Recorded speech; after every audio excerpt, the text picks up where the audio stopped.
Olá, este é o primeiro vídeo do programa Mulheres com M maiúsculo, do projeto Investidora Modal Mais. Calma que a gente já vai começar, mas antes eu gostaria de saber, você conhece Eufrásia Teixeira Leite? Muito provavelmente que não, e é por isso que estamos aqui.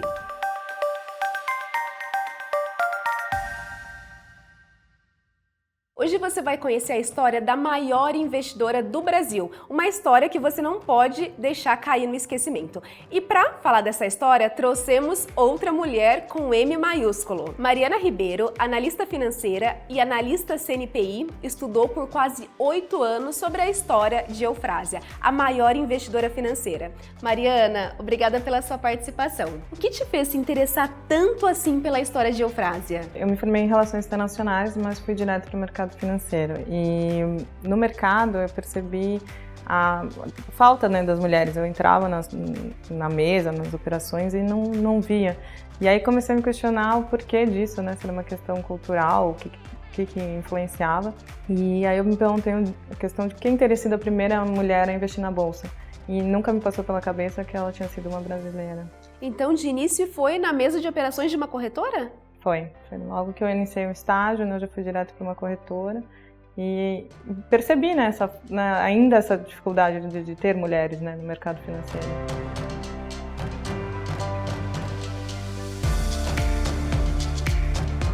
O que você atribui o pioneirismo da Eufrásia? Patrimônio, criação ou personalidade? Depois de todo esse tempo de pesquisa, eu acredito seriamente que a questão da Eufrásia foi uma criação. A família dela permitiu que ela fosse educada, inclusive tem o caderno de matemática lá no Museu Casa da Era, que era o mesmo material didático usado pelos meninos, então ela teve uma educação privilegiada e ela então aprendeu francês, inglês e alemão, e após perder os pais com 21 anos, ela perde a mãe 6 meses depois do pai. Ela decide com a irmã mais velha para Paris. Elas vão visitar um tio que tinha uma empresa lá e vão para ficar um período e acabam estendendo a estadia, E além disso, eu acho que além da criação, sem dúvida nenhuma, por exemplo, a irmã dela teve uma tendência muito mais para ir para a questão de composições e do direito. Ela tinha a questão da personalidade dela, uma personalidade muito forte, em que várias vezes você vê a escrita dela assim pequenininha, aprendendo a ler com 8 anos, que ela coloca: eu fiz assim porque quis. Quando na verdade a gente sabia a questão da mulher era uma questão muito complexa, socialmente, em que elas não tinham direito a voto, enfim, a nada. E então ela já punha assim porque quis, por vontade própria, enfim, pela personalidade.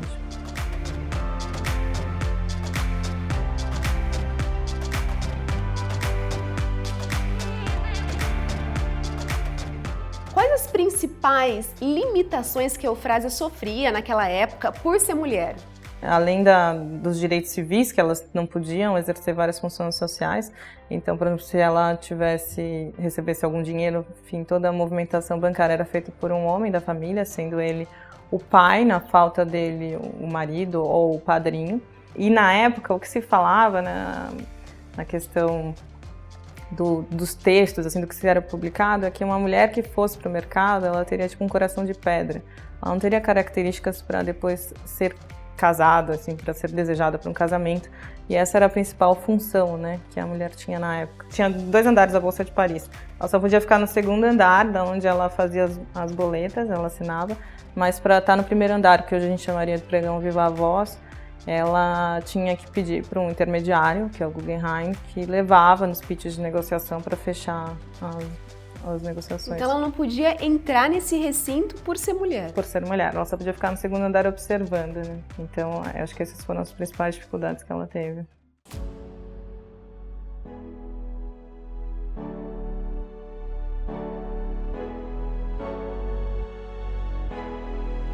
O que você gostaria de dizer para Eufrásia se ela ainda fosse viva? Eu acho que a principal pergunta é tentar compreender como ela fez isso, Qual a motivação que ela teve, porque os imensos desafios que ela enfrentou socialmente, e além da dificuldade hoje que a gente vê técnica, de imaginar que a gente não vive sem um celular, ela fazer tudo isso por telégrafo e jornal, assim, a calculadora da época ela era muito restrita. E tudo isso de uma forma em que ela atuou em 5 continentes, né? Então, se hoje tem essa complicação, a gente tendo todos os recursos tecnológicos, eu gostaria de entender qual foi a estratégia dela, até porque também eu consigo perceber nos portfólios que ela tem investimentos desde da mineração, então assim, a questão de ferro, aço, enfim, e depois ela investia em outros segmentos, como a questão das rodovias, quer dizer, ela investia na cadeia inteira, né? Como ela planejou isso? Como foi a forma com que ela... E além do que, a dificuldade de câmbio, né, que a gente não pode esquecer. A capacidade de gerir todo esse cenário, né, porque ela passa também pela Primeira Guerra Mundial. O que você acha que a Eufrásia diria no mundo dos investimentos de hoje? Eu acho que a Eufrásia ela veria mais oportunidades ainda no mercado, até porque quando uma empresa, né, no conceito de transnacional, ela já faz a provisão de custo, de câmbio, enfim, de diversas coisas que eram riscos que ela assumia, eram riscos que ela tinha que controlar. Então, quando ela investe em vários países, tem a questão do câmbio, que era um risco e um controle que ela tinha que ter maior. Uma das coisas que eu acho muito interessante na Eufrásia, visto que eu acredito que ela veria novas oportunidades, porque ela investia em novas tecnologias. Então, ela tinha a Antártica e a Brahma, que hoje seria a Ambev, são empresas que ainda estão em funcionamento e empresas que, na época, estavam desenvolvendo novas tecnologias, como a questão do fosfato para a agroindústria e da viscose, né, do tecido, que era a partir de vegetal e não da seda. Eu acho que ela veria muita oportunidade de investimento, imagina, com startups, fintechs e coisas. Além provavelmente, a questão das mulheres, né? Porque se a gente for pensar, isso já tem quase 100 anos e ainda a participação das mulheres é muito pequena. Citando um pouco a Elaine, que é a questão de que a ação ela não tem gênero, né? Ela vai render da mesma forma para um homem ou para uma mulher. E às vezes a gente acha, sofreu discriminação, enfim, na hora de uma contratação, mas o mercado, né, financeiro, ele não, no investimento, ele não tem isso.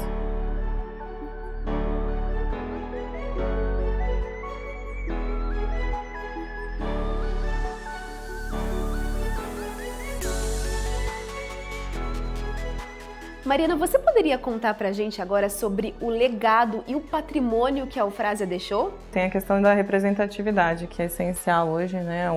A tentativa de contar a história da Eufrásia, eu acho a importância disso,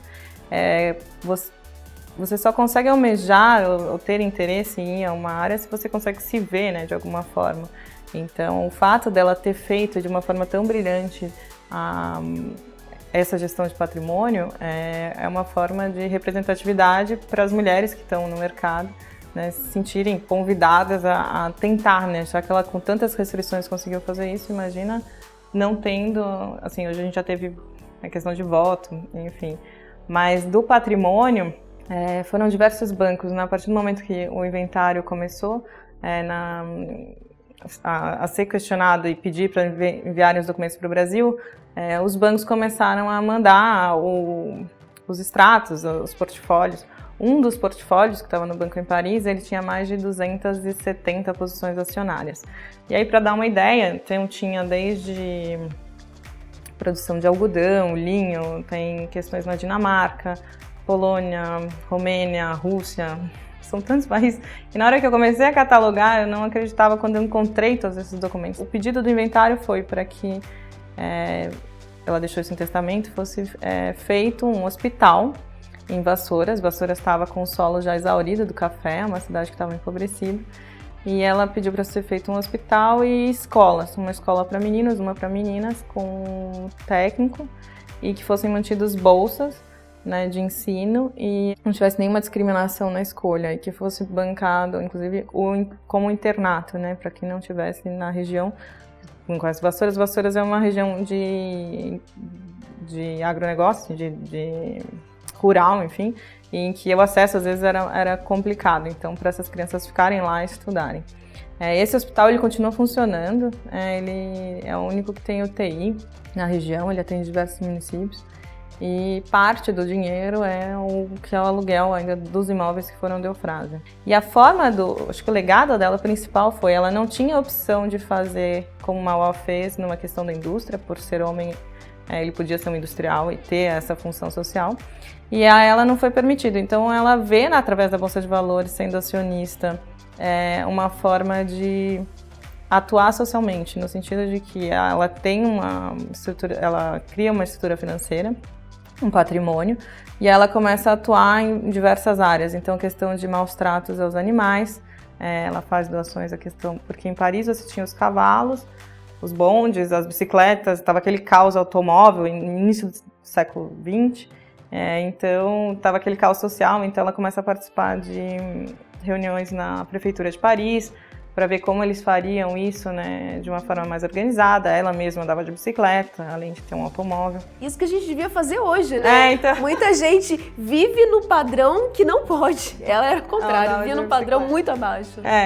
E em Paris ela tinha essa casa que ela fazia as recepções culturais, então ela incentivava várias pintoras, cantoras e outras mulheres que estavam atuando, além do consumo de alta costura. Ela tinha, por exemplo, Jean Paquin, uma das principais, era a única mulher de alta costura que assinava, e a Eufrásia tem alguns vestidos dela, estão no acervo.